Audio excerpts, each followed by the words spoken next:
I have long had a man with me who stayed some 10 or 12 years in that other world, which was discovered in our century when Villegayon made his landfall and named it La France Antarctique. This discovery of a boundless territory seems to me worthy of reflection. I am by no means sure that some other land may not be discovered in the future, since so many persons greater than we are were wrong about this one.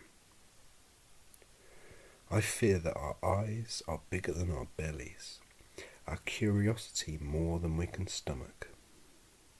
We grasp at everything, but clasp nothing but wind.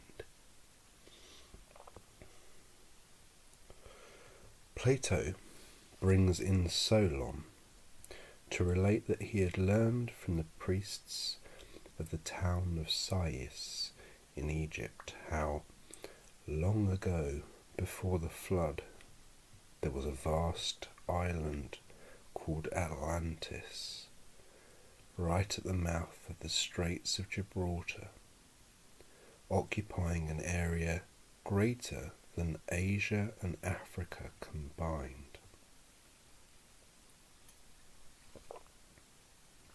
The kings of that country, who not only possessed that island, but had spread on to the mainland, across the breadth of Africa as far as Egypt, and the length of Europe as far as Tuscany. These kings planned to stride over into Asia and subdue all the peoples bordering on the Mediterranean as far as the Black Sea. To this end they had traversed Spain, Gaul, and Italy, and had reached as far as Greece, when the Athenians withstood them. But soon afterwards those Athenians, as well as the people of Atlantis and their island, were engulfed in that flood. It is most likely that that vast inundation should have produced strange changes to the inhabitable areas of the world.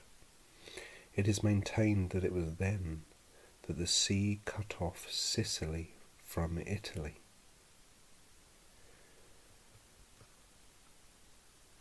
Haec loca viquandam et vasta convulsa ruina disilluis ferunt, cum protinus utraque tellus una foret. Those places, they say, were once wrenched apart by a violent convulsion, whereas they had formerly been one single land.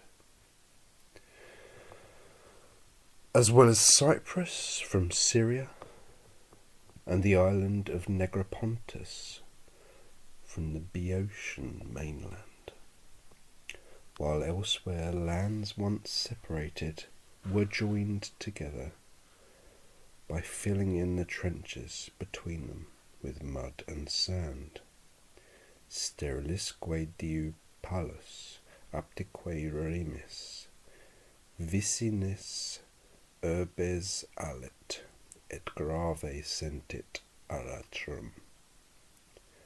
Barren swamps, which you could row a boat through, now feed neighbouring cities and bear the heavy plough.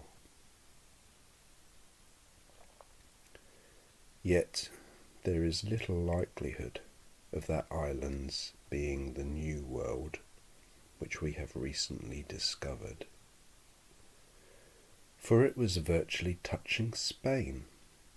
It would be unbelievable for a flood to force it back more than 1,200 leagues to where it is now. Besides, our modern seamen have already all but discovered that it is not an island at all, but a mainland, contiguous on one side with the East Indies and on others with lands lying beneath both the poles, or that if it is separated from them, it is by straits so narrow that it does not deserve the name of island on that account.